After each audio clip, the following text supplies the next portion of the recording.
What's the deal, everybody? It's your boy Shane G. We're back with another episode of The Bar Exam right here on the Ethos Media Network. Please make sure you like, you share, and you subscribe for all the latest content. And today, I got the homies with me. You already know I have my fellow judges, Eric G, Mr. Marcus TV, but we have a few guest judges with us as well. You know, we're going to break down some of these situations going on in the news, and we're going to see who's guilty, who's innocent. You guys know how we do in the jury. We guys need you. Of course, leave your comments in the comment section after you deliberate on each case. Let us know what's going on. But today, I have two special guests. We have DJ Voodoo and we have Chaos. What's going on, gentlemen? How we doing? What's good? What's good? What's happening, family? How you doing today? Doing great, man. Doing great. Happy to have you here. You know, coming fresh out of South Carolina. Let the people know a little bit about yourselves before we get started. It's your boy Chaos, 28-year-old MC, Florence, South Carolina to be exact. Actually born, shout out to Fayetteville, North Carolina, 2-6, military brat. So, yeah, man, fell in love with this thing called music. Well, I've been in love with music for a while, but I started doing music seriously about 5.5 years ago. So yeah, we you know, cooking this thing up, trying to get it up out of here. Yeah, that's really about it in a nutshell right there, man. Just that's what's up, man. That's what's up. I gotta hop in Voodoo, real quick. Good? I swear I gotta hop in real quick. Do you think? It's gonna sound weird. Are you single? No. Because you gave a real single pitch. Like, I'm 28. I'm a Capricorn. I'm from South Carolina. Nah, man. No. You gave a single pitch. Like, I was like, this ain't that show. Right. Like, Oh no. That's why. Oh yeah. So like I was like, he trying to get drafted on the internet in the comments No, section. man. No. So I wanted to clear you. And I'm like, we've never had an introduction that was so like polished and like direct. Hey, he came in. He knew. You know what I'm saying? There's gonna be some eyes on me. Let me let the people know who I am and what I'm about. I like it, man. Oh yeah. Voodoo, what's up, bro? That's funny. Excellent response on that one. Because I really was listening to you and really was like, why did you say that? But anyway, Voodoo Child from Florence, South Carolina as well. I live in Columbia right now, full-time DJ. Production is my first love. Linked up with the homie Chaos last year. And yeah, we got this project we're pushing, man. And now we are blessed to be amongst you on this dope ass podcast. Oh yeah. Hey man, appreciate it. Y'all definitely make sure to check out that single Me and My Girlfriend. It's out on all streaming platforms now. We definitely gonna get into that a little bit later, you know what I'm saying, as far as the other projects and everything they got going. But right now, you know, we gotta get into the news. So the first story I got is coming from Hip Hop DX, and we have my boy, you know, unfortunately he's in a messed up situation. Y'all know though. My boy Game. He's been forced to sell his Calabasas mansion after a judge approved the sale of his property to help fund the $7 million judgment against him. The Compton rapper was accused by a woman named Priscilla Rainey of sexual assault during the production of his dating show, She's Got Game. Game refused to appear in court regarding the suit, and in 2016, a default judgment was issued against him, with the rapper ordered to pay Rainey a little over $7 million. Rainey had previously requested that the court sell Game's mansion to cover the debt, as the rapper refused to pay the sum. The Game had attempted to avoid the ruling by claiming that the house was actually owned by JTT Holdings, which he has equity in. However, the court ruled that the shell company, that it was a shell company and that it could be forcibly sold. The mansion is currently on the market for $4 million, a figure still significantly short of the $7 million judgment. Game is yet to comment on the ruling. All right, y'all. So there was a sexual assault case. He was filming a reality show on VH1. It was called She's Got Game. I'm not even sure if the show ever aired, but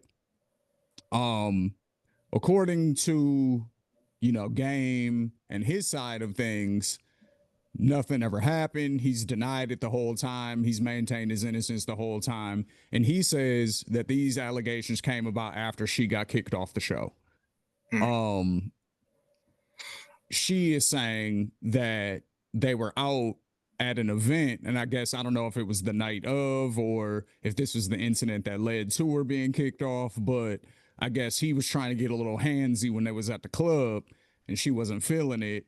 And maybe not, maybe he forcibly touched her in a way that she wasn't feeling, and so here we are. So that those are the sort of two sides of the story. Game says she's just after the money because she got kicked off the show. She's mad.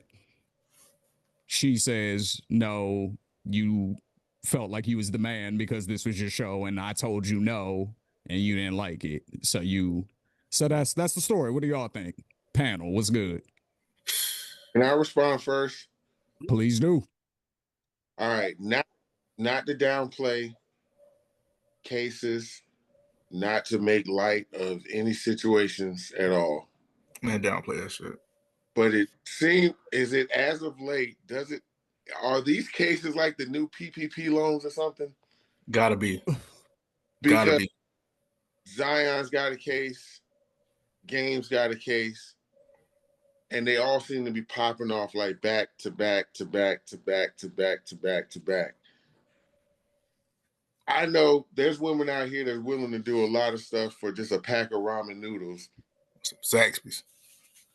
And it seems like a lot of these women that are attached to these dudes like are just, the cases are coming so frequent. It's like it's almost diluting the validity of other people who are kind of want to come out or haven't spoken yet. But there's so many happening or so many being reported. I don't know if the man's guilty or not, but I don't have Game's money at all. And they are.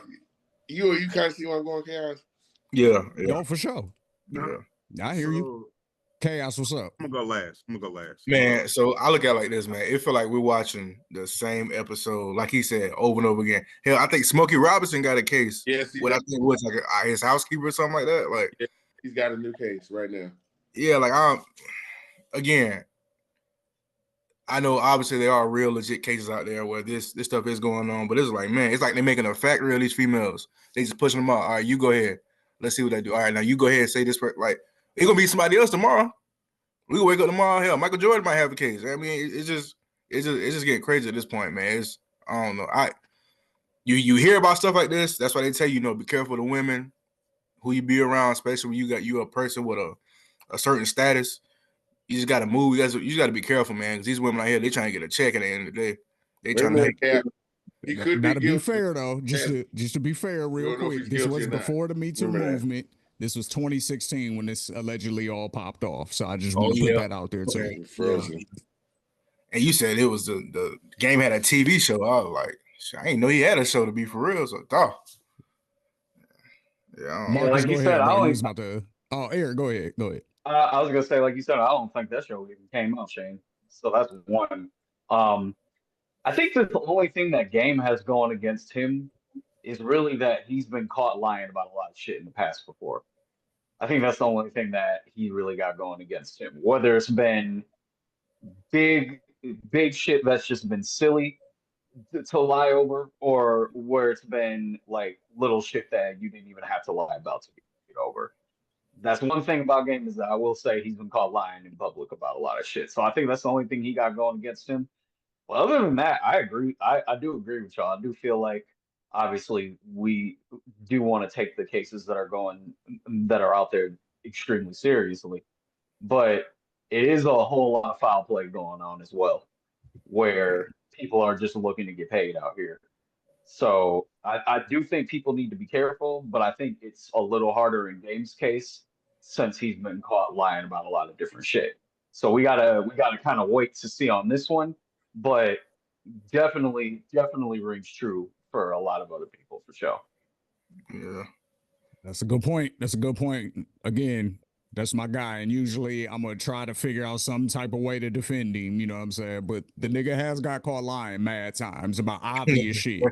You know what I'm saying? So I can't even. Marcus, what's up, bro? I'm going to be real quick and take a long way to get there. Hopefully not like really too long. First of all, the celebrity lifestyle. like, right, is very fast paced. You know, a lot of moving and grooving, a lot of, you know, just like this. This situation is not related, but I mean, we remember Roddy Ricch lost his Grammy from a storage unit from his assistant because his assistant got in a car accident. Nobody paid the unit, and then the little, you know, the dude paid and got his. He's like, oh yeah, I got the Grammy and all the rest of this. What the hell? I be hating these damn emojis from Zoom. So, dude got a Grammy that, you know, because business just it fell through the cracks, right? You know, Roddy Ricch didn't like not pay his storage unit to not get his Grammy. You know what I'm saying? He just had life happen for his assistant, and he got kind of caught up in the gray area, right? That's one thing. That's what I feel like happened to Game. Now, Game had a default judgment, meaning he didn't even go to court. So he saw it, looked at it, tossed it out. Somebody dropped the ball. Lawyer, not pay the retainer, not do something, like not even try to fight it. And you got a default judgment. So I hold him accountable for the default judgment, you know, as far as what he has to pay. Now, the actual accusation, all of y'all is absolutely right. It's a diamond. Like you have to protect yourself. Yeah. Everybody knows who Heidi Fleiss is, right? Yeah. Mm-hmm. Heidi Fleiss had an assistant. I honestly don't remember the lady's name per se, but I know she was the Heidi Fleiss assistant. Do you know what her current job title is? No. She's the executive NBA president, and she works for the NBA, basically teaching the rookies when you have a million, you're now a millionaire. These are the women that are going to approach you, and these are some of the tactics that some of them might use. They will come to your games. They will learn your stats. They will have your area. They will just be in the bar. So she teaches, because she was a professional. She taught how to be on the other side. So now she teaches this to NBA players as her profession, and has done so for like the last 30 years. Now the game has evolved and this, that, and the third. But don't nobody do this for rappers? Because we also are living in a time where all of these accusations all come from the same place. They could happen, and what my man said was true. Some crimes, the accusation is worse than the crime in a sense, because if this really did happen to her on a game show, right? Mm-hmm. Nobody wants to see that happen and is gonna condone it under no circumstances. Like that's like, oh nah, she asked for it. She should have never went to the casting call. Nobody's gonna say that. Right. But now we in such a clout-driven society that so many people want this little bit of fame and a little bit of this, and look, so everybody's looking for a gimmick or a hustle when things aren't there. So this is good. And I do not, because I got daughters, I got a wife, and I got, you know, a mom, and I got women in my life that I care about. So I never want to get to a jaded spot in my heart where like I'm saying a blanket These for all women. bitches, you know what I'm Yeah, saying? for Like, all women. you don't Like, wanna. Was These it a hoes be out here lying. Yeah. Like, you don't wanna. I feel you. Yeah, right. Yeah, you don't want to get there. Like, but at the same time, these bitches be lying. Fact. No, facts. You know, Yeah. and if you don't think these bitches be lying, I guarantee you, out of all of the accusations, we're gonna say 60%, so 6 out of 10 refer to themselves internally as a baddie. Mm-hmm. So we're not talking about African American women, white women, or we're not talking about a woman. We're talking about the girl who wants to be on Zeus Network next to Natalie Nunn. Mm-hmm. We're talking about microwavable thought pockets. So like that's where I'm going with. Assuming Game is let's assume he didn't do it. Let's play this both ways. Mm-hmm. Let's assume he's innocent and she's lying and he just got caught slipping. He's guilty still. He still got to because pay because his business wasn't in order. He let the default judgment happen. That's on him. Yep. 100%, Yeah. 100%, and even the move of trying to, because it was always rumored that that's how he was able to keep the house. Because again, this judgment shit happened years ago. He just never paid it. If y'all niggas remember, he was on Breakfast Club adamantly talking to Charlemagne and Envy, saying she's never gonna get a dime. I'm not paying her anything. And he was at the same time talking about how he just invested all this money in this marijuana dispensary and all this stuff. And he was saying how he's never going to be broke. And all this is all in the same interview. You know what I'm saying? So I remember this clearly. So you can't do that, you know what I'm saying, and talk shit about she's not getting a dime. And then you put your house, because this was when the rumor that Whack 100, his manager, actually owned his house, or that he signed his house over into his name, which is the whole JTT Holdings thing. You know what I'm saying? JTT Holdings is JC on Terrell Taylor, which is Game's real name, but he's a shareholder in it. Notice they didn't say he owned it. He's a shareholder, which means he doesn't all the way. You see what I'm saying? Like, he owns some of it.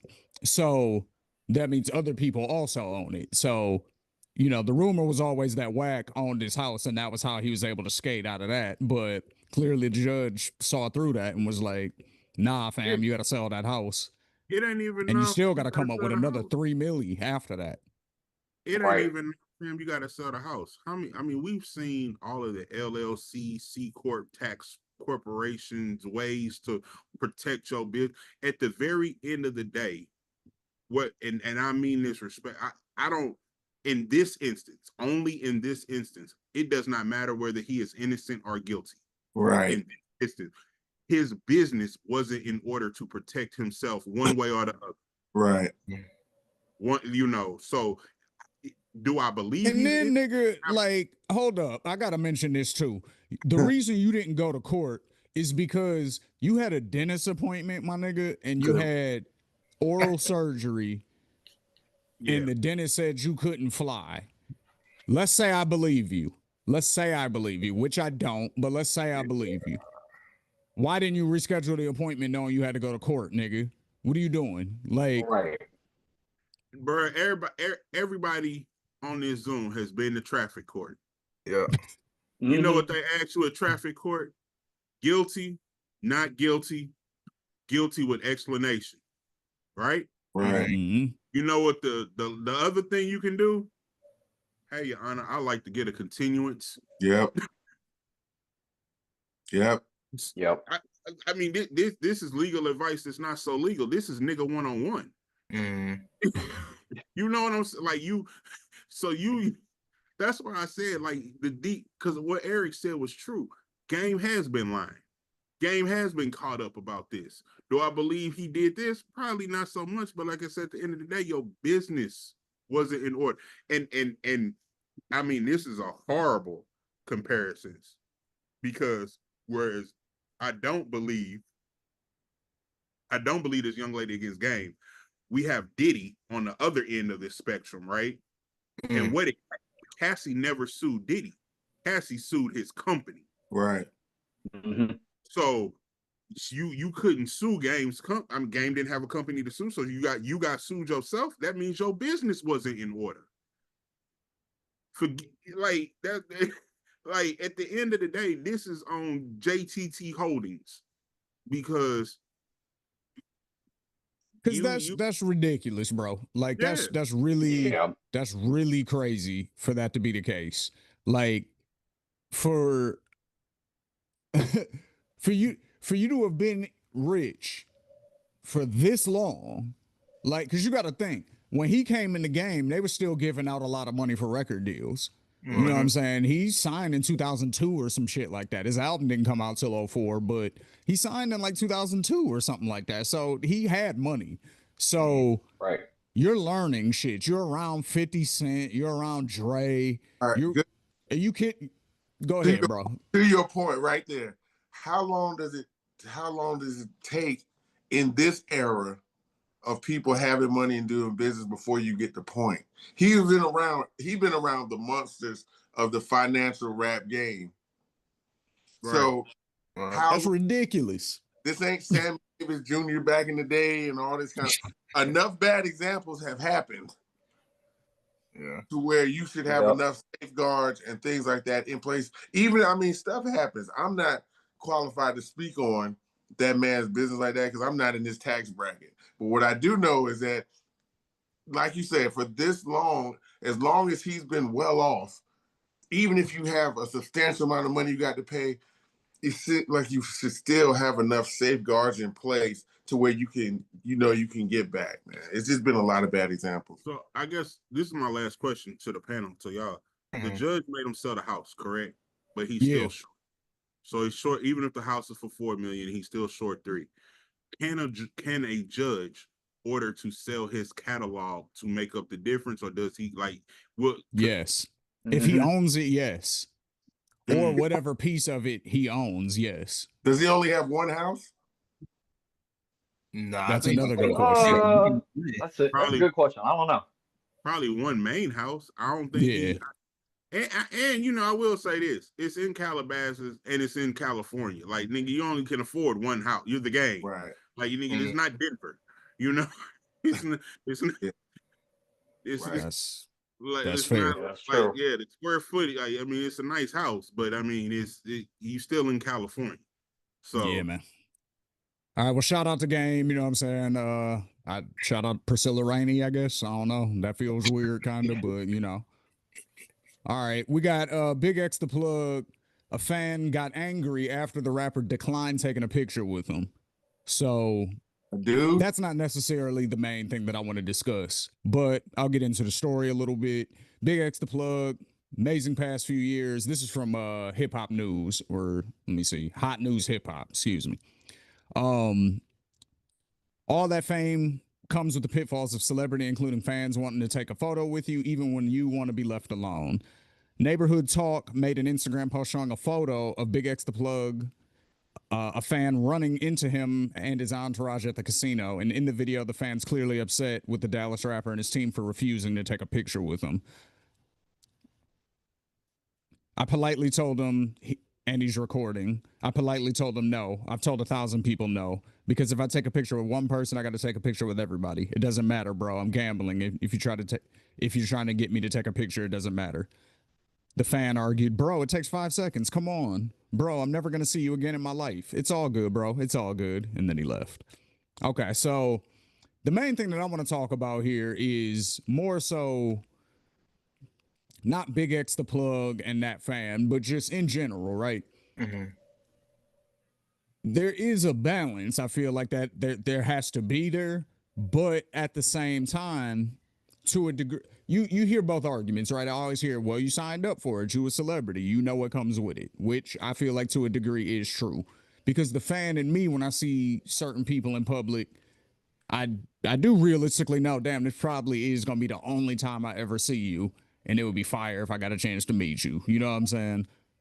On the other hand, celebrities are human beings and they're going to have bad days and they are going to have days when they want to be left alone. So, Voodoo, Chaos, how do y'all handle, interactions where, maybe you're at the party just chilling, Chaos, and somebody's asking you, yo, freestyle, let's rap, blah, blah, blah. And you like, fam, I'm just here to, you know what I'm saying? Like, we've all been through that. And then, so how do y'all see yourselves handling those type of situations? And, whose perspective do you see more of? Man, so I'll put it to you like this. I see both sides of it. I see, like you said, people say, hey, this is what you sign up for. You got into this lane, this profession, you know this what comes with the territory. And I also see the sign of, at the end of the day, we're humans. Sometimes when we out and about, that's our way to escape. I know that they might not know that, and then it might be hard for them to understand that, but I see both sides of it. Me personally, I guess it really depends upon the mood I'm in at the moment. And then some people, like today, bro, you got people that come up to you and be like, oh man, what's up, bro? Let me take a picture. Really, they're trying to troll. Some trolling shit. They're trying to get their little minute, second of fame too. So it's like, you got all these things you got to consider. But I mean, me personally, I don't mind. I'll engage with you to a certain extent. Once I feel like it's getting a little too crazy, I'm gonna remove myself or kind of back away. But yeah, people just gotta be respectful, man. Like, I saw that video earlier this morning on TikTok actually, and on what BigX to plug in. First of all, the man was gambling. Like, get that man in space, let him do what he do. Like, don't try to interfere with he doing that. There's money on the line. He trying to. You just got to be respectful, man. You're pulling your phone out, recording that whole back and forth for what exactly? Like the man say no for the picture, just all right, cool, just keep it moving. But yeah, I just see both sides of it, man. For me, I guess it depends upon what mood I'm in at the moment. I think. Oh, go ahead. Go ahead. I believe with some of that stuff, it also depends on at what stage of your career you're at too. There's a lot of things you're going to do early on in your career when you're trying to get on and trying to get a buzz and trying to do that. Your attitude is different when you trying to gain new fans or whatever. So sometimes it might not matter what the fuck you're doing. And you're just going to embrace that. Oh man, somebody actually wants to take time to listen to my stuff or wants to take a picture or whatever. But we also live in the era of the ignorant fan right now too. So and like people, they outside of fame, more or less, you do have genuine people that just love you, and you can tell the difference with those type of fans when they see their favorite artist. But then again, you do have the ones that they just trying to get their social media up too. So they don't care what you're doing at any given moment. So you just got to be wise as to if you have sense and you're approaching an artist that you're a fan of, look at the situation. And is this a good time to do this? Yo, a lot of people, they just don't spoke on it. They just don't care. They're not looking at the whole thing. And a lot of times the artist they are looking at a potential, just like an athlete. Hell, if I saw Michael Jordan, and I'm a super grown ass man, and I saw Michael Jordan just chilling, I'm looking at that as different as like one of my heroes or my sports guy. They looking at this one swipe of this pen is about to cause a whole epidemic, a whole scene out here. And so it's easier to avoid doing that and causing a problem. They might want to, but they got to be wise to it. They got security issues. They got this and that. And so, I mean, I'm a side with, unless the artist is just being a straight up asshole, which a lot of them are not, unless they really just being a dick about it, I'm more prone to side with the artist because they got to think about more than just that. You brought up a good point. You brought up a really good point that I hadn't even thought about, but it reminds me of like when you get a new job, or like when you said it depends on what level you're at as an artist, will sometimes depend on what your reaction might be in that moment. Like if you're a new artist and you're trying to gain fans, you might tolerate a little bit more versus if you somebody who is established, you've been around a long time, your fan base is who they are, and you're not necessarily as concerned about that, and you've been doing this for years and you really need some time to just chill. So that's an excellent point, because that, like I said, that reminds me of the workplace. Like when you get a new job, they're telling you, hey, if the boss comes in, make sure to, say hello and, act excited to see him and smile and all of this. And you like, I don't do that for niggas that I don't, you know what I'm saying? Like, but because you in the workplace, like, and it's a new thing and you trying to make a good impression or whatever, like you got to do certain things. So Eric, I want to ask you though, you've had that experience too, like working for Ill Roots and the different blogs that you've participated in. What was your reaction in different moments when you were around celebrities that maybe you listen to every day and you like, damn, I could fan out right now, but I know I got to keep it cool because I'm in like, you know what I mean? You just got to know where you're at and what time it is, really. Like that's the simplest way I know how to put it. But what I mean by that is, especially like for me in a lot of cases, because in a lot of cases I was there for work and a lot of artists will be around me. So you kind of just got to know that a lot of other people are also there to work. So it's like when you get that brief interaction for a little bit, like don't really waste it on being a fan. Like definitely like it's cool to like definitely ask questions to artists of like shit that you want to know and like shit that you're just curious about. But also you kind of gotta like put yourself in check if you like catch yourself fanning out too much. Like you don't want to get into that gray area where they can tell that like you're not like it's cool to be a fan and be genuine about it, but it's also like you can like, artists can also tell when you are like broaching that area of like getting too personal about shit that you don't need to be personal about right there in that time space. Or even like just getting a photo or something like that. Like sometimes it's not time for all that. Like sometimes we here to do a job. So it's like if the photo comes later on, then yeah, go ahead and take it. But if it's not being offered right there to you, right in your face, then at that point, if you there at work, then I would just focus on the task at hand. And if you get the photo op later, then fucking awesome. Yeah, that makes sense. That makes sense to me. Marcus, what's up? Man, so I take pictures. Like that's like my media is like my bread and butter. So you got to be able to read the room. That's number one. So what y'all said about the casino, and I'm a gambler too. I be on the crap table. It's no seat. Like when Nelly had the situation a couple months ago at the casino, and I said it's nothing to see him at the casino all the time like that because he's there so often, and I've met him more in the casino than I have on the music tip of things because he's a gambler. I don't know where I don't even know where this video was taking place. So, the casino is already a different atmosphere because if he probably would have took the picture, guess what, if he was up and he was winning and he was having a great night. But if I'm down 50K, 20, whatever, and it's just not going so good, and then somebody fan out over me, it's not, you caught me at a bad time. This is the highlight of your day, but nigga, I've just lost whatever I've lost in the casino feeling shitty about it. And now you come talking about a picture, man, gone. So that's number one. Facts. That's the gambler in me. Second, we're gonna talk about entourages and with rappers. I'm not gonna say artists because artists have security. And by security, I mean people who are actually trained in security. An entourage, like professional. yeah, They work for a security or firm.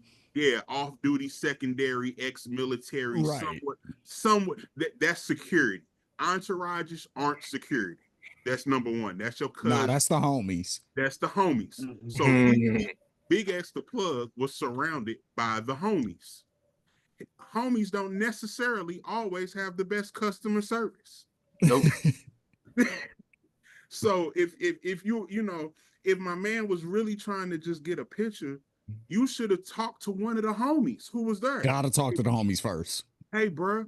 Hey, hey, man. I'm finna get up out of here. You think it's cold if Big Bro give me a picture real quick? Cause I'm on my way out the door and I just saw that he was gambling. I don't want to disturb him. But if it's not cool, I'm gonna be on my way and he might go, hey, bro, I know you down right now. I know you down, but it's a fan over here. He about to be out the door. He want to take a quick picture real quick. You mind if he do it? Now, y'all, his homie asking him. It ain't even you asking no more. Ain't like it's all about how you handle it. Yeah, that whole bad day. I caught Swifty McVeigh at the mall one time, what I'm saying, from D12. And this was when D12 was at the height of their popularity, you know what I'm saying? So this is when they was D12, like my band D12. You know what I'm saying? Like, so I catch him at the mall and I'm like, I'm with one of my homies or whatever, and I'm just, doing my thing. And I kind of catch him from across the way. And I'm like, oh shit, I think that's Swifty McVeigh. So I just gave him one of these from across the, you know what I'm saying? Just to, hey, I see you. I'm not going to blow your spot up, but I acknowledge you. You know what I'm saying? And he gave it back, kept it moving. And when I was leaving, he was like by himself, like over by the door, like by the exit or whatever. So then I approached him, gave him a pound, said, yo, I'm a big fan, blah, blah, blah. Because there wasn't nobody over there to like look and be like, who is that? You know what I'm saying? And make it hot. So it's all about how you approach it. Same thing when I met Royce. It was me, my mom, we was getting something to eat. He just happened to be in the restaurant, but nobody else was there. So it was like, all right, bet. This is a cool time to ask him because I'm not blowing up the spot. I let him know, like, hey, I'm not going to post this until after we, nigga. And he was like, appreciate that. Like, and then he retweeted the photo, you know what I'm saying? So it's all about how you handle it. I'm gonna interject something real quick. Something that I don't even really talk about. I've never talked about this on no podcast ever. So, but since my man brought it up, I don't even think I even told you, Chaos. All right, so in another life in Atlanta, I was in Atlanta 20 years. Part of my Atlanta life, I used to do executive protection. All right. Okay. So for a long That's time. security. That's real security. That's and everything. But Yeah. it's you security, then you had us. So there's a particular artist who's in a lot of hot water right now. That's on trial. Take that. When he came to Atlanta, I was on his detail. Like every time he hit the city, I was on his detail. And the cat Gene that's all over doing all the talking and all that. Oh yeah. When he was doing it, I worked with him. With him. So outside of that guy, Jeezy, T.I., Lil Jon, all of the whole Atlanta scene. Like I did protection for all these dudes, right? So again, instance like my man was saying about the entourage and then the security and then the this or that. That probably is the best approach. But oftentimes, depending on the level of the artist, or not even the level of the artist, are they popping right now in this minute? BigX, the plug is popping right now. This time next year, we don't know what's going to be up. You might be able to get him to sign an autograph anywhere. So, but depending on where they're at, literally, physically, and where they're at in their career in that moment, is probably going to tell you what's going to be your best chance at getting that autograph in that moment. Sometimes some of the biggest, that's funny, some of the biggest, you catch them 2 years down the road and they looking to give out autographs. Right. That's real. Right. See, that's what I'm saying. That's where you're at in your career. Like that's a good point that I had never considered. You know what I mean? But let's also I also want to show some light to Big X the plug. In terms of his overall artist persona, we have never heard him have any negative interactions with fans. He's not considered an asshole to the media. He's not he's not that type of person, or doesn't even have that type of spirit. So like I said, the circumstances surround him, like being at the casino, don't know what time of night it was, don't know where his mind, all this thing, and you just trying to say, oh yeah, I wanted a plug. And then notice on the video, he said all of this while the escalator is going up and away. Yep. So you didn't even keep none of this energy eye level to eye level, man to man.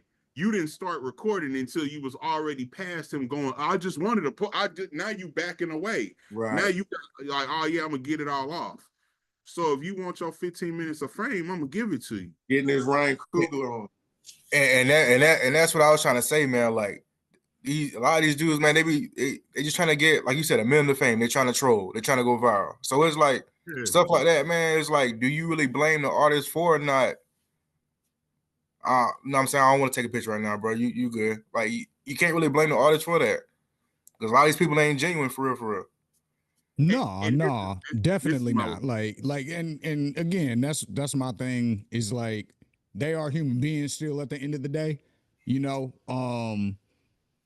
But how much, I guess, not responsibility. That's not really the right word. But how much does an artist owe to their fans? Like if they are out just in public, just doing their thing. Bro. Like, you know what I'm saying? And let's take it off artists for a second. Let's Denzel, you catch him at Walmart. You wouldn't, but let's say you catch Denzel at Walmart. Does he owe you any time? You know what I'm saying? Because, he is Denzel. You're never going to see him.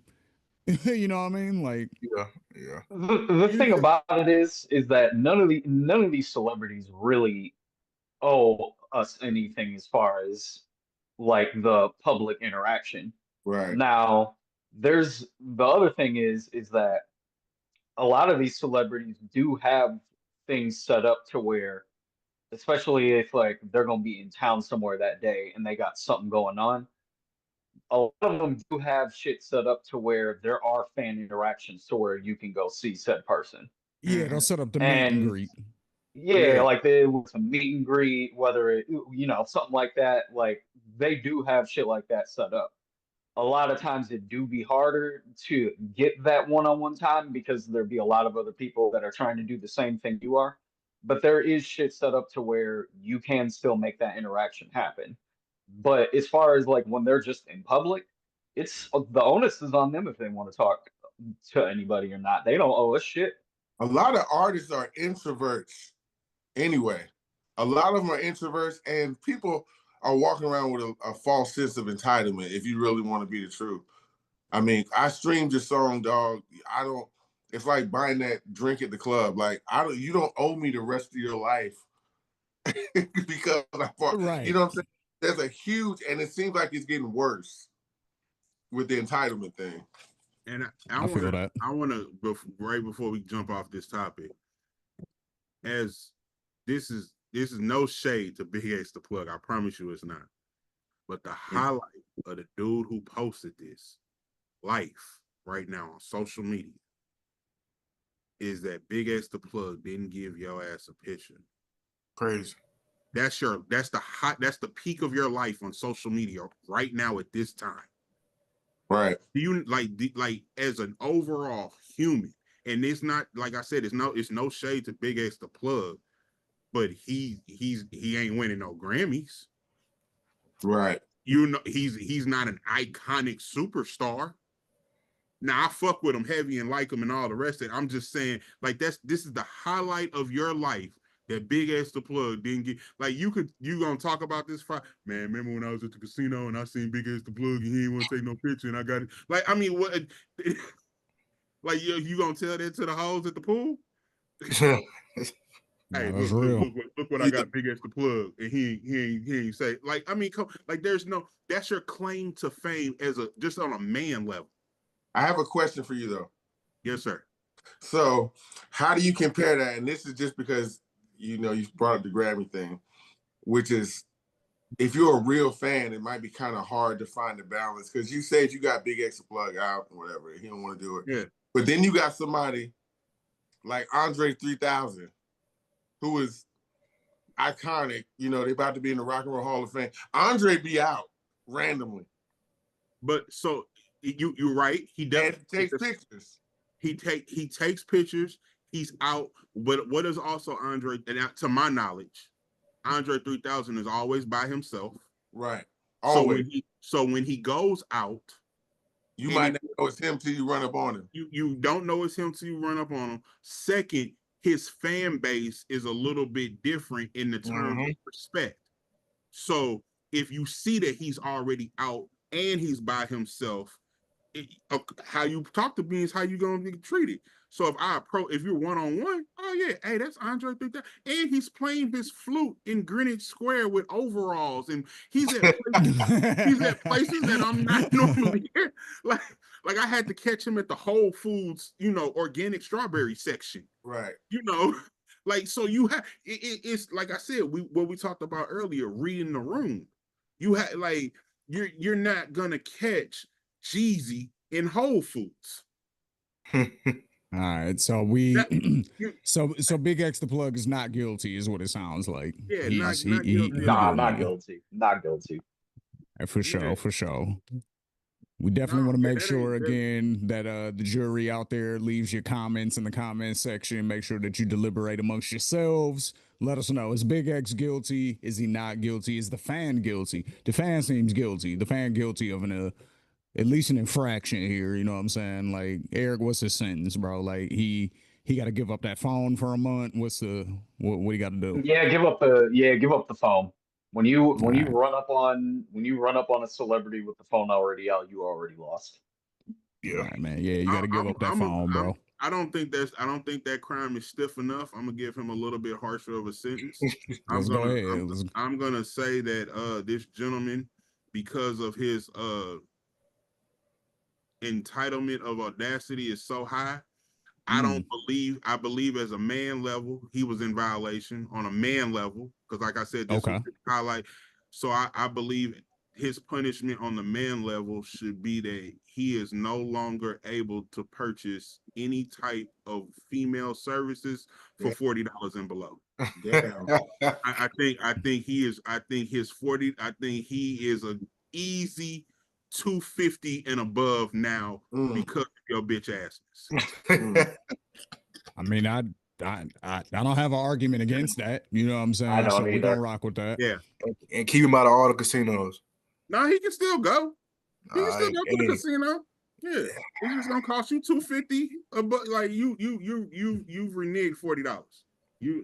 I know At minimum. 240. Yeah. All right, y'all. We're gonna get into a little bit of mess. You know what I'm saying? This is from People magazine. We got an emotional Cardi B saying that she hopes Offset dies slow after he allegedly files for spousal support amid their divorce. So the Grammy winner, 32 years old, shared a message for her estranged husband while talking to the fans on Twitter Spaces on Friday, May 30th, one day after TMZ reported that the Migos MC filed an amended divorce response asking Cardi B for spousal support earlier this month. The Bodak Yellow rapper shared her thoughts on Twitter shortly after waking up to a spokesperson for Offset, 33, telling The Breakfast Club that Cardi was asking for everything in the divorce. The fact that I'm waking right now to see that this fuck nigga and his fuck ass team, and I know it's not his team, I know it's his bitch ass, gonna tell the Breakfast Club that the only reason why this motherfucker's asking for spousal support is because I was asking for everything and because I don't be with my kids. Yo, you such a fucking pussy ass nigga, Cardi B said, per a recording of her ex comment shared by Hollywood Unlocked. Word to my mother, I want you to die, but I want you to die fucking slow, nigga, she added. When you die, nigga, I want you to die slow in bed. And when you die, nigga, you got to think of me. Damn. Hold on. What do we think? Stop. Really? Wow. That was an Stop. excellent reading. That was an excellent reading, by the way. Thank you. I It was appreciate excellent you. it was excellent right. reading. My nigga, what are you doing? What is in your hand? Who? Me? What it was? Oh. What was that? Oh, that was Sailor Moon. Huh? Fix my girl Sailor Moon. I got. I know it was. I was like, is that? Yeah, she busted. I swear to God, I ain't even take. I'm not trying to get no reading like that. I'm trying to keep my girl happy. I ain't trying to be no fuck nigga and all that. So that's that's funny as hell. That he's reading all of this fuck shit. I'm like, I know that's not like no Cardi B dog. Like, why is he got this? Right. That could have been. been. He DJ Voodoo been for a reason. Funnier. You know what I'm saying? He got the voodoo doll for Cardi B. That was hilarious. And you giving this perfect narration, reading in this car, and you look. I can tell you looking down, reading what you saying, not looking at what he doing. Yeah. I'm gonna have to get that on the playback. I'm over here like, what is happening? I'm gonna have to get that on the playback. Yeah, go ahead. Tell me what you think about Cardi though. Yeah, what's happening? What's up? Oh, well, before you started reading, I was thinking like, yeah, maybe maybe it's time for, one of the dudes to maybe get some monetary settlements from. But then, as you were reading, she was going so hard. I was like, I could see her, like you morphed into her. And I could see it visually, like, God, she is. I was trying, my nigga. I was trying to make sure that y'all niggas knew what she was feeling when she wrote that shit. Right. So she said that shit. Give a proper rebuttal. I got to think because I got to hear. I feel like I got to hear what Offset got to say in response to that. Because that was crucial. That's on some other shit right there. That was what we call scathing. You know what I'm saying? Chaos. What you think, bro? Man, I don't know what between him and my man, what's my man? Iman Shumpert. Man, my prayers go out to them brothers, man. I don't know how it feels to be divorced. I'm tired of hearing about Cardi B, and all of a sudden I know that it's like they playing shit for damn Tad at this point. But yeah, get that man. If that man say he need it, man, give it up. Give him the support. Because if it was vice versa, we wouldn't be having this. I don't think we'd be having this conversation. It'd be, hey, give her that money, help out with your kid or whatever the case may be, and yeah. So If he Yeah, needs but to give it up. we're not talking about one successful. It's just two people and one of them successful. Both of them, I don't know. We are you saying you're saying pretty much? Of course, Cardi is the bigger artist, but I mean, Is she? I would think so. She's the bigger solo artist. Okay, yeah, solo artist, yeah. I'm gonna say this respectfully, and I don't want to. I want to be as respectful to the dead that I can. Since Takeoff has passed away, we have seen more behind the scenes energy of the whole Migos camp than that was ever displayed when the Migos were popping on top. Remember what you said about meeting artists where they are and where they are in that time frame? And we know the Migos from Rocking Out, Rolling Loud, the next, the super group and the Migos. Now that's respectfully, that's not the Offset that is here today before us right now, and hasn't been for a long time. You can say that. Yeah, it hasn't been for a long time. And then also, Takeoff was more of the glue and nucleus of this than was ever let on before. Right. And let's not even I can't even. Quavo took the biggest L against Chris Brown. For he got bodied by Chris Brown. Man. So if Cardi B is going this, like, I don't feel like you got.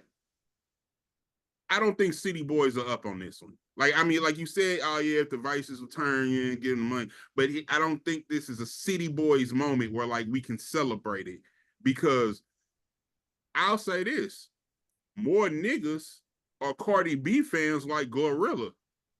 Like, she has an equal fan base of dudes versus women. Clearly, more women fuck with her than dudes, but it's not like niggas don't fuck with Cardi B.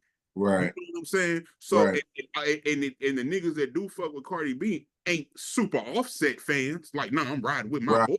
So, right. Facts. So, it's not like his Future or something like that. Right. Exactly. So, and you didn't. So, I think he wins, but I don't think he gets no points for it. And not only that, like, we got to remember too, if we're gonna talk about like the tables turn, then we have to equally apply everything that happened in the situation there, right? So that would mean Cardi B cheated on Offset publicly multiple times. Also, you know what I'm saying? Now we also have to remember that they're in Georgia, and in Georgia there are certain laws that will protect you from having to pay out spousal support in certain situations if there's cheating or certain situations like that involved, and you can prove it, which we easily can because it was all public for years. So we got to kind of keep that in mind as well. So that's what I'm saying. Like, I'm gonna just say this. You know what I mean? Like, so what I'm saying is, like, I think that's another reason why people aren't as hard on Cardi as they would be in another situation where a woman said that to her dude or to her ex dude. You know what I'm saying? Because we've seen that play out too. And we like, yeah, this nigga cheated on you 1,000 times with like chicks that are like way below your level. You know what I'm saying? Like, didn't he fuck what was the no jumper chick's name? Selena Powell, didn't he fuck her? You know what I'm saying? Like, what are you doing, bro, if you got Cardi B? Like, you know what I mean? Like, don't we all agree that Cardi B is for the streets? Definitely. Yeah. Okay. Yeah. So when you said multiple, I believe we believe Cardi has a legal team, right? Right. I believe any instance of cheating that could be perceived as cheating was a lifestyle of swinging that they engaged on concurrently. And I think Cardi B lawyers can prove, like, I think I think this is going to be so ugly in court.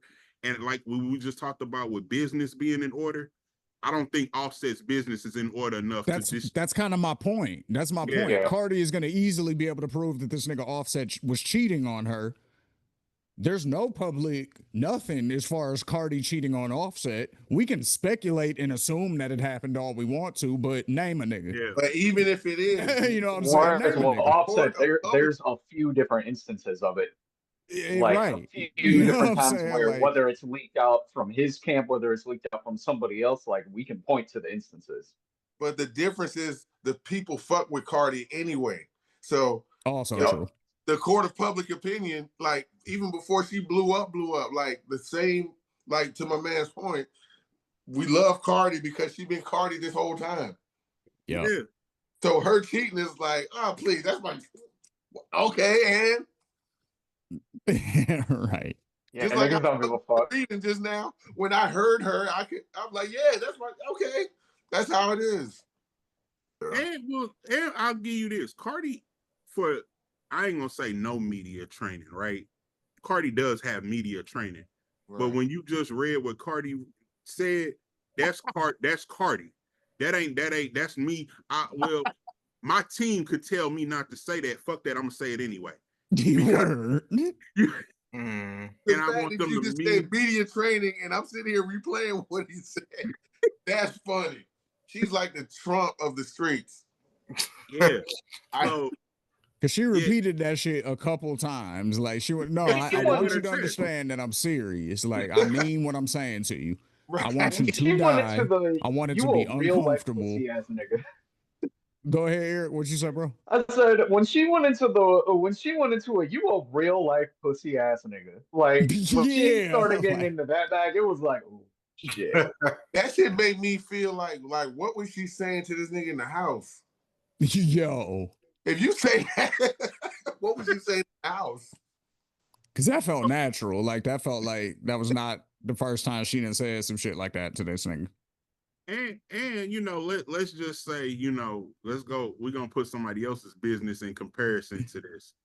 Look Fuck at Remy Ma and Papoose. Hey, yo, I'm glad you brought that up. Cause yes. Cause Papoose is like, hey, look, X, Y, and Z, 1, 2, and 3. As solid as I was for you, I'm even more solid over here with her. You know, I'm the same type of person. Who does Offset go to next? That even, let's just say the girl wanted to go toe to toe with Cardi. Who do we be like? Oh, well, I mean, she gonna. Oh, right. In that perspective. Yeah. Who could Offset be like? Yeah, you know what? Me and mine over here, and you got Cardi instead. Like who could Offset even get? Yeah. See, that's Exactly. tough. That's what I'm Right. saying. Like that's my point with the cheating shit though. Like you cheating down, nigga. Like that's another reason niggas is not on your side. You know what I'm saying? Everybody that we can name on your shit, it's like, she's not as good as Cardi. That's way lower than Cardi. Nah, why would like, you know what I'm saying? Like if you cheating up or at the level of, niggas can understand it, even if it's like, yo, that ain't cool. That's your wife, but we can understand it at least. But that, Like you cheating with bitches, we can't understand why you would do that. but When you got Cardi at home, like, Yeah, you only got one to get off when you married and when you got a baddie like that. You only got one to get off in the public perception of niggas. Remy's that's angle it. a bit different though. That's how she's coming now. I don't know before, but now it's like, oh, I was the backbone for this, and Papoose didn't have, he wasn't, X, Y, Z. And now a normal regular guy came and was able to do what you can't do, like that kind of. And Papoose still knocked that nigga out. We spoke about this. We spoke about this last week. Like, first of all, I'm all the way on Papoose' side on this. I don't think he's lying about nothing he said because we've had. If you follow battle rap, you have been able to follow this whole thing even before it became public. You know what I'm saying? Niggas who pay attention to battle rap or are in the battle rap community knew about this shit way before that one battle clip went viral. Right. Like way before that. You know what I'm saying? That's when the world caught on. But like it was months before that. Niggas was like, oh, Easy to Block Captain, fuck Remy. And Papoose knocked him out. Damn, that's wild. Like niggas knew that months before it ever went viral. Geechee rapped about it and it went viral, and then it became a story. But it was like niggas knew about that damn near a year before it happened. So it was like, and then I was also saying the narrative publicly has always been Papoose held Remy down the whole time she was in jail. Right. You know what I'm saying? It's only just now where people are trying to say, oh, no, he cheated too and blah, blah, blah. And she was retaliating against him and blah, blah, blah. Yeah. We never heard no shit like that before. You can't just bring that up now and act like it's true. Right. The story forever was he held her down the whole time, and Right. all of a sudden she started acting funny when she started 6 doing all this summers and battle rap 7 league winters. shit. Right. That Well, was isn't that always what the she said? story. I'm like, 6 so no, summers that's what and 7 this winters. is what we sticking to. Isn't that what she always says? 6 summers and 7 winters. There you go. You know what I'm So, saying? like, I mean, I They've been don't. married 15 years. Like, what are you talking about? Like, all of a sudden, Right. Yeah. you know what I mean? So I'm like, nah, I'm all the way Team Papoose on this one. Unless you come out with some hard evidence that this nigga cheated on you before you cheated on him, which you have not, and you haven't even denied none of the shit that he said. You've just given excuses as to why you did the shit. That's it. Like, you This is ain't gonna called sound this so nigga a liar once. this is the ignorant in me, but I would believe Remy Ma if she admitted one thing, right? If she told me that Papoose catfished her, if she was like, "Hey, when I came home Now, after when you he get with beat me down, Easy to block and, Captain after, though. Yeah. when he took Yeah, off nah. the hat, he was not the same nigga." Not when you get with Easy after, though. That's my only problem with that. Like, if you get with Easy after, I feel you. I agree with you. But if she just would have said, "Yeah, I was hatfished," and that's not the same person, and then I believe Remy would have more of a case to stand on. But I would because like a smaller yeah, version of him with a gap tooth who wears glasses instead of him. Like a That's what squirrel. you're telling me. yeah, Okay, I got it. Yeah. I got it. All right, man. South Carolina hip hop. You know what I'm saying? Let's get into it, man. Chaos, Voodoo. Let's first. I want to talk to y'all about the single, "Me and My Girlfriend." Now, I want to ask y'all what makes y'all's record stand out, because you know that's gonna perk a hip hop niggas' ears when they hear "Me and My Girlfriend." You know, Right. Jay-Z did a record, "Me and My Girlfriend." All right. Pac did "Me and My," "Me and My Girlfriend." So tell You me on about track. your record. What makes your record stand out? Why should the people go to Spotify and Apple Music and everywhere that is streaming live right now and listen to it? Well, first of all, we're in a state where we sign autographs, whether we're gambling at the bowling alley, restaurant drive-throughs. We doing all that. Go ahead, Chaos. I'm just fucking around. Nah, so I'm glad you brought up, of course, the Jay-Z and the Pac reference, because that's actually what inspired me to pen this track. I haven't, of course, my music library, the people I listen to, I can't recall an artist who's done a modern version of the Bonnie and Clyde or Me and My Girlfriend joint. So that was, for one, to me, I was like, okay, I haven't heard anybody do this recently, so let me go ahead and try my hand at it. So, which is crazy. I wrote most of the song in the barbershop. I had just heard 03 Bonnie and Clyde, and I was like, damn, let me go back and listen to the Pac joint. And Voodoo was already in my ear, like, hey, that beat, I need you to write something to it. So I told him, I said, all right, cool. I said, I got a hook to it now. I said, but I'm working on some verses I haven't done shortly. So I try to pulled a little bit from, of course, Me and My Girlfriend Pac, pulled a little bit from 03 Bonnie and Clyde, and then try to put a spin on it to make it me. So if you know, again, this is like a more modern version of it, but a twist to it. So if you're a hip hop fan and you love that storytelling, you love that ride or die music, something that can just put you in the groove, something you can bump in the car with your old lady to it. That's the route to go. That's the route to go. So all right, so that was a cool description. But all right, so the first thing y'all gotta understand is the dynamic between me and Chaos. All right. The first thing is there's a huge age gap difference. So as you notice, as you pointed out, in his introduction, he was like, "Yeah, I'm 28 and doing this." When he was trying to find a date and shit, youngest. I didn't. You know, I didn't throw my age out there. I just let it be what it is. So we are really in two different generations as far as age, music, and all these kind of things, right? So, which actually helps make this dynamic work really well. So when I did the track, do any of you guys produce? I have. All I right. don't. I was like more of an on-air personality. Like, all right, so even that, because I did on there for I used to work for iHeart. I had a show and all that kind of stuff. So there's an inkling that you get when you first hear a track, or you there's a feeling you initially get that's gonna catch you. Like, oh, okay, this is I'm saying no lyrics or nothing, just a beat or something that might draw you to it. So I did this track, and we can kind of already finish the project, but I was pushing. I was like, I just got a feeling, I just needed to write something to this, and there was another track. So when he came back and said, I've been thinking about this concept of doing, like Bonnie and Clyde. My first thing in my mind, as an old head or the ung or whatever these names they throw out, I was like, it's been done twice, kind of thing. That was in the back of my mind, kind of whatever. But I let a writer be a writer.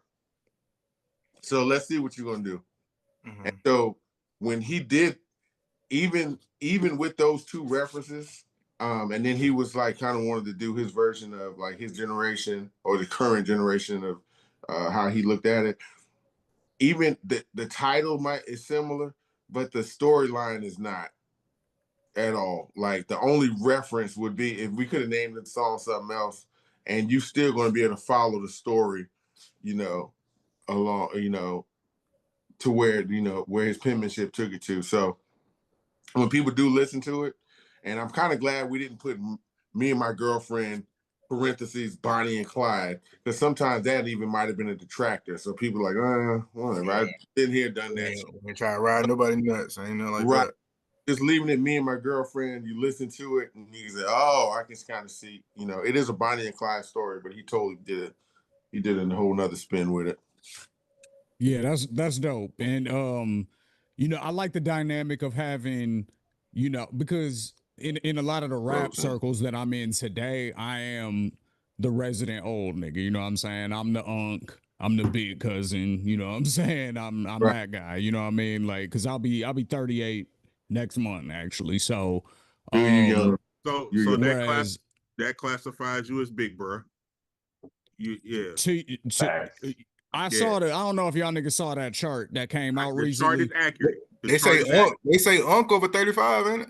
Yeah, it said Unc was over 35. I was like, damn, dog. Like, if that's what it is, like, I just gotta accept it. I guess I can't. You know what I'm saying? But I'm 40, so I say big bro / Unc. I think Unc is 45, but I can't.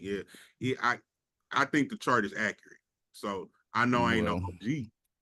I gotta accept it. Yeah. OG, we still got mad time for that.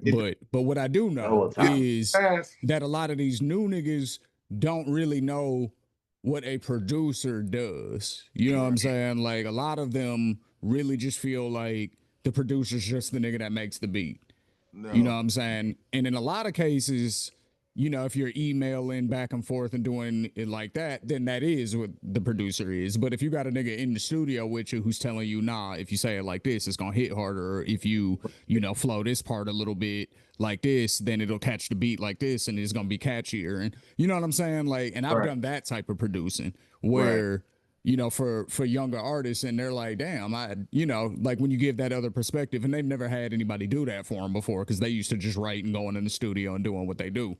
So and that is actually producing the record. What you're doing, that is actually the job. That is the actual production. Like you can make a beat or whatever. Like I know the terminology gets thrown around or whatever, but people that I idolized before my hit, because I have a set of my Mount Rushmore, and I have a set of hip hop producers, but then I have those people like James Brown and Quincy Jones and Stanley Clark. Of course, Dilla's in there, but he's in my other Mount Rushmore of people. But those other people who went in and produced the record, you have plenty of people who don't touch no keys, don't know no chords, don't know nothing. But they get the record's not a record until they get in there and say, no, you got to do it like this. I need you to play like this. I need you to do like that. Like James Brown was the master of that, and he produced his records. So 100%. That's actual production of the thing. And so, it's good to have that dynamic, I think, between people who are familiar with what's going on now as far as the newer talent and what they do and letting them be creative in their own way, like you're doing with Chaos. You know what I'm saying? Chaos is his own artist, you know, but at the same time, he's not only looking at the Jay-Z Beyonce version of that record, he's also looking at the Tupac version. Right. You get what I'm saying? Like, I don't know if that part maybe it does. Chaos, would you have gone all the way back to the Tupac record if you didn't have Voodoo right there or would your frame of reference have been the Jay-Z record? Yeah, I think it still would have been both, only because don't get me wrong, I like the 03 Bonnie and Clyde, but that Me and My Girlfriend, that Pac version just hit harder to me. So you do your homework. Yeah. You do your homework as okay. So and that was all him. I didn't say a word about okay. See, already did that. That's tight. That's tight. Yeah, I like that. So, I grew up. My mother, her favorite rapper was Tupac. So I remember being 3, maybe 2, 3. She had a little burgundy Nissan Altima. That's when you still had the cassette tapes, and she had the How Do You Want a cassette tape. And I promise you, within a 4 or 5 month span at that young age, I probably knew How Do You Want It word for word. So Pac was always in my library before we even started downloading music from Apple. Tupac. So yeah. Okay. Now, the fact that you just made me feel old with something that you didn't even mean to say, like the cassette tape joint, huh? Downloading music from Apple, bro. Oh I downloaded music from Napster. Hey, I'm happy you know what a cassette tape is, though. That made me happy. Like, you know what I'm saying? He was like, "No, we was listening," because a lot of niggas don't even know what that is. Like that's crazy. A lot of niggas are starting to not know what CDs are. Like that shit crazy because it's all MP3. Like they whole life, that's all they've ever known.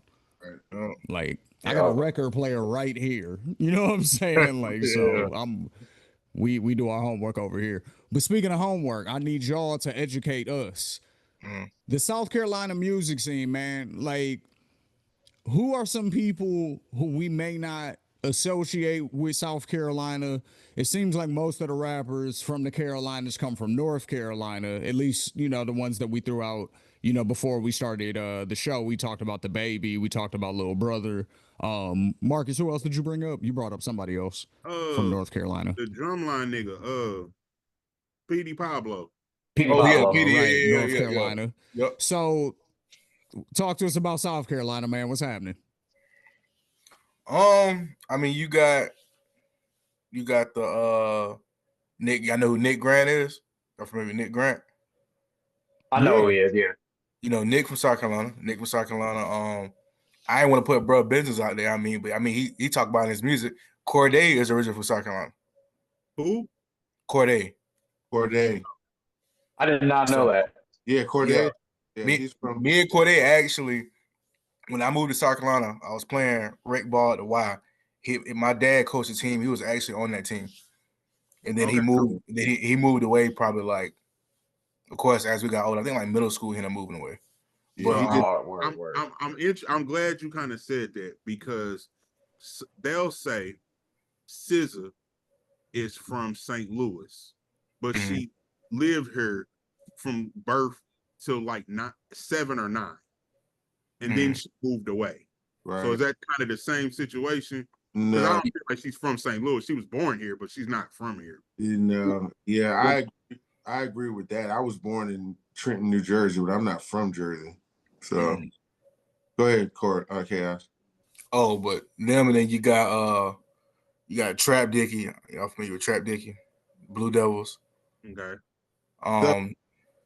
So all right, this is the thing, because like even this conversation you can be kind of static because when you got a thing like wait a minute, because you can you can name artists from St. Louis, from artists to battle rappers to Nelly. Then my man is from they from the D, which is loaded with history from Motown all the way to current. So the thing about South Carolina, if you was, like I said before, if you was to say Hootie and the Blowfish, somebody might know that. You know, it was like, oh, okay, they're from South Carolina. But then you got more athletes and my man, what's his name that passed, rest in peace, Black Panther. He's from South Carolina. Yeah, Chadwick Boseman, Chadwick Boseman, he's from South Carolina. I did not know that. Yeah. No, I didn't know that either. I did not know from Hannah, something like that. Hannah. Yeah. There's another guy, the what's the black actor from that was on Eternals? He's been in a ton of stuff. I don't know what you're talking He was about. on the show. He was on Atlanta too. You talking about Brian Tyree? I don't know, man. I can't remember his name. If you see it, pull up his face. If you talking about who I think you talking about, he from Fayetteville. No, this guy's from South Carolina. My point is, see how we struggling right now? I'm struggling to bring up people. The point is that is kind of the where we've been in limbo. There's been plenty of athletes and stuff like that. There's tons of athletes out of South Carolina, but but musically, we've always been in a We're trying to find that identity, to be honest. limbo, because you've had early on, you've always had your East Coast references, which the whole country has had that.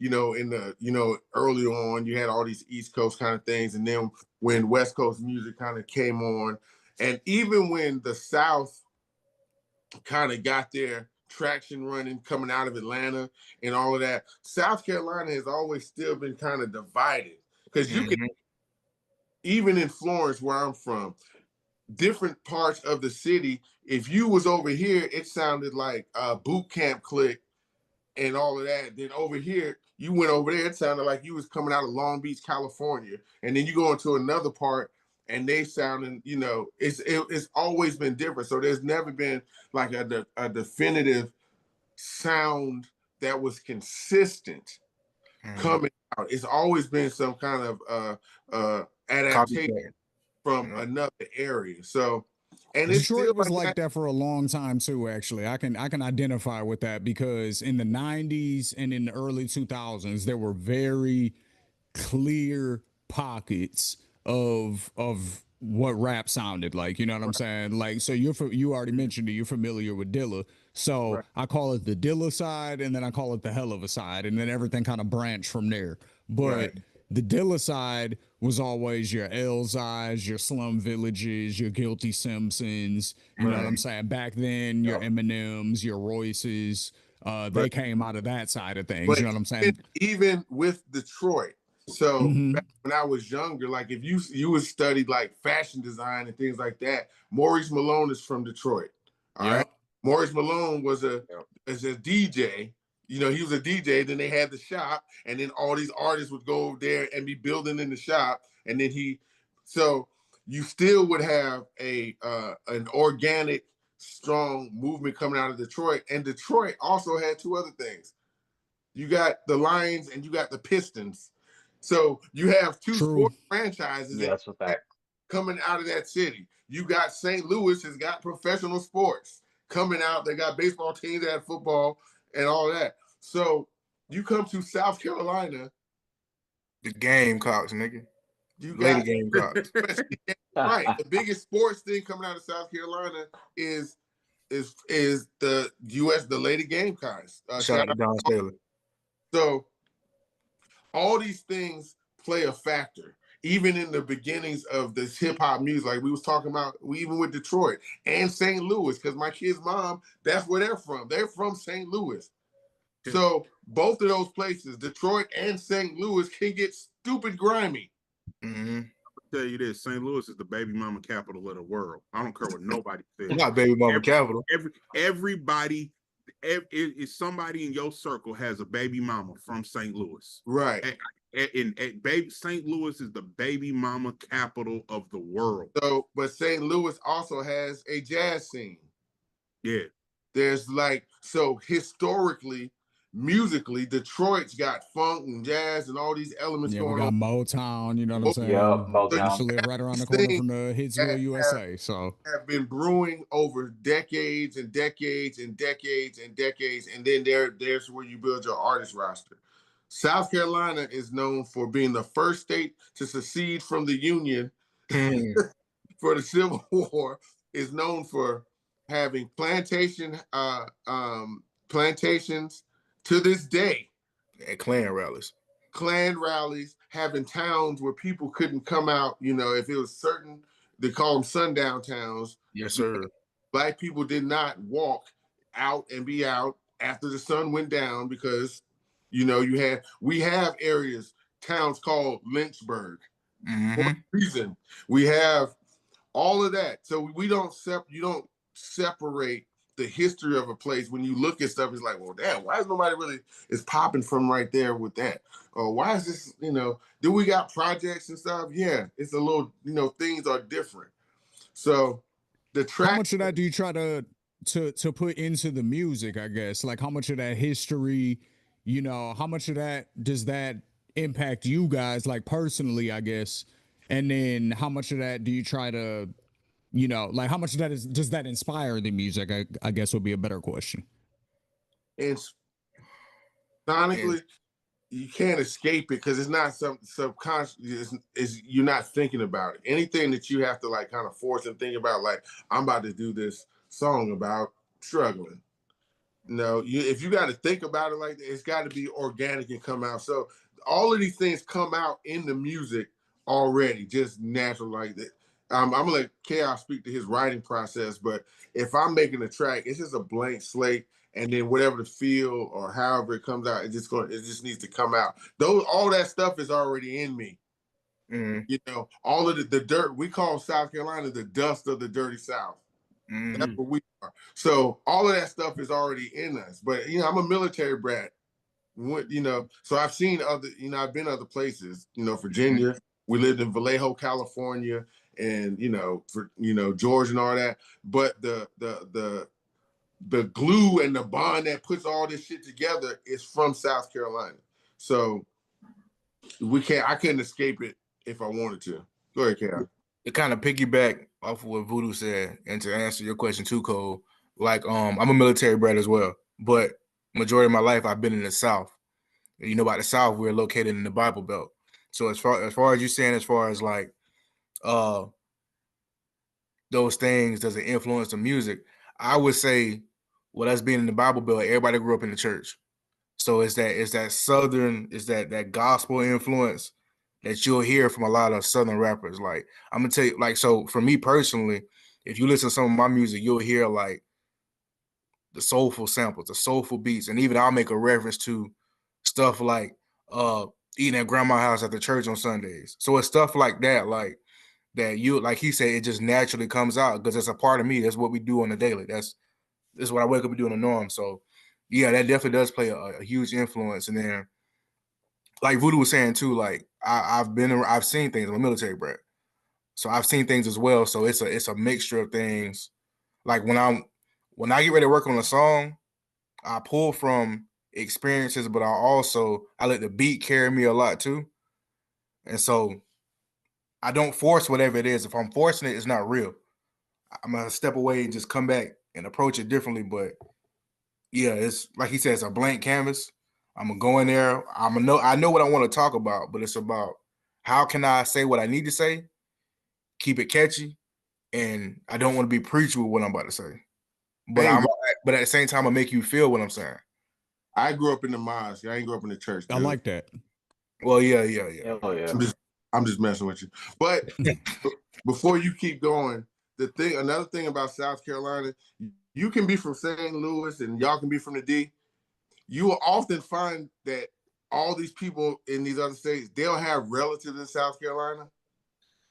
I'm happy you brought that up because that's what I was just getting ready to get to. I was gonna say, listening to a Chaos album probably feels like when you spend the night at your auntie's house, like your great auntie that came from South Carolina, like being from the North. But that's what that would remind me of. You got to remember that in my parents' generation, and a little bit before them, everybody was trying to get up out of there. Because I was born in Jersey because as people got tired of the segregation South and Jim Crow and all of that BS they was dealing with, they would go to Jersey and New York and St. Louis and the D, and they would set up roots there, and then they would send everybody else would start floating out there. So even like all the hustlers, like everybody, God, that's crazy because y'all Bumpy Johnson. Right, Bumpy Johnson from Charleston. All these gangsters that was going to these other cities, a lot of them came out of South Carolina. even though, but people don't really associate them with because, you know, for whatever reason, but everybody gets these created stories. You know, you got too many gangster stories coming out of Detroit and St. Louis. Y'all could do a whole podcast for decades just on drug stories coming out of both of them cities. But a lot of the roots of those people, when they left from the South and set up shop other places because it was just too difficult and too hard to live in the South, and they was tired of it. Yeah, I mean that's my grandparents' story for the most part. It wasn't out of South Carolina, but it was out of the South, and it was similar. You know what I mean? Like my grandma, she was born in Detroit, but her people come from Louisiana, and then my grandfather, his people come from Alabama. You know what I'm saying? And then on my mom's side, I believe they come out of Arkansas. You know what I'm saying? So it's kind of all the same thing. Right. Everybody ended up in Detroit. You know, during the auto boom, trying to work in the plants, Getting those make it happen. Jobs. That's right. That's exactly right. Y'all already know. Well, tell us about the projects y'all got coming out. Tell us where they can follow y'all. Tell us where they can find your music. You know what I'm saying? Let the people know where they can support you, please. All right, so the project we're working on, like Voodoo said, we thought what we had was the finished product. We had that finished back in like last August. Right. But we had to take a detour because you start working with people that know the music business and they're telling you the best way to release, the strategic way to release, how just all that stuff. So we, even since what we thought was the finished product, we still been cooking up since then. So we're going to give you a full body of work here soon with best regards. That's on the way. Yeah, we on all platforms. Matter of fact, we got, as you mentioned, me and my girlfriend, we also got motion picture. That's out too. That's on Apple Music, Spotify, YouTube, wherever you listen to your music, you go find it. Chaos and Voodoo Child. But yeah, man, I'm trying to find a way to say it because every nigga that get on the platform tell you their album is different. Right. Every last they gonna tell you, yeah, man, it's just different. But if you listen to this project, it's not gonna sound like something two South Carolina niggas made. You're not gonna hear that, but you're gonna get into the album because it's relatable. Well, you're not gonna hear the perception of what you think to South Carolina. Right. It's not gonna sound like a big Crit album. It's not gonna sound like a Cole album, but it's gonna be relatable. Right. So I'm so excited. I'm just ready to give y'all this body of work for real, because it's like we've been working on this for a minute, and it's like the deeper we get, I feel like the better the songs are getting. So it's like, yeah, Voodoo, what you got? And well, actually, the learning process or the relearning, because when I first started making music, the business of how the business of music as it is conducted today is totally different. And you have to really embrace the fact of, you know, what you don't know. And if you don't know something, then you got to have people involved that do know. You do have to be on these podcasts with cats that do this, that are, you know, that are plugged in on the scene and currently actively working. I'm still, you know, a lot of times I still battle with the make a song, do an album, go press it up, and go hit the streets type of stuff. And that's not how business is conducted today. So I lean a lot on Chaos. I lean a lot on our partner, Miss Shamel, to you know, to instruct me. And it allows me to keep just being creative and not, you know, just clog my brain with like how we're gonna do this marketing, do this. So I'm learning the marketing. I'm relearning how to conduct business in this era, and it's been all good. All right, man. That's what's up, man. Well, shout out y'all social media real quick. Y'all ain't tell us where they can follow you. Oh yeah, you can follow me on Instagram at official_chaos KHAOS 4. On Facebook, it's just my name, Chaos, capital letters KHAO, the $ for the S. TikTok, the same thing, official chaos_4. And yeah, that's it right there. That's all we on. And of course, when you go to my social media, you'll see the link in the bio. That'll take you to everything we got going on. Streaming sites, visuals, soon we'll start pushing that merch, all that type of good stuff. So that's the hub for everything you want to find out. Yeah, you can hit me at www.willsignautographs right now, we need hear what I'm doing. That's before I get too big and I refuse you. But yeah, Voodoo Child on social media, Facebook, Instagram, and like I said, the link tree is right there. Click on that; it'll take you to everything we got. There it is. Well, we appreciate y'all, gentlemen, for coming on the bar exam today, teaching us about the South Carolina scene. You know what I'm saying? Y'all gonna be the ones to blow it up, and next time y'all come on the show, we'll be able to talk about the path y'all created. And some artists that are coming up behind y'all. You know what I'm saying? So definitely appreciate y'all's time today. Once again, this is Shane G, Eric, Mr. Marcus. Allie will be back next week. You know what I'm saying? But make sure that you check out all the links in the bio, in the description section below. And until next week, this is the Bar Exam on Ethos Media Network. Peace.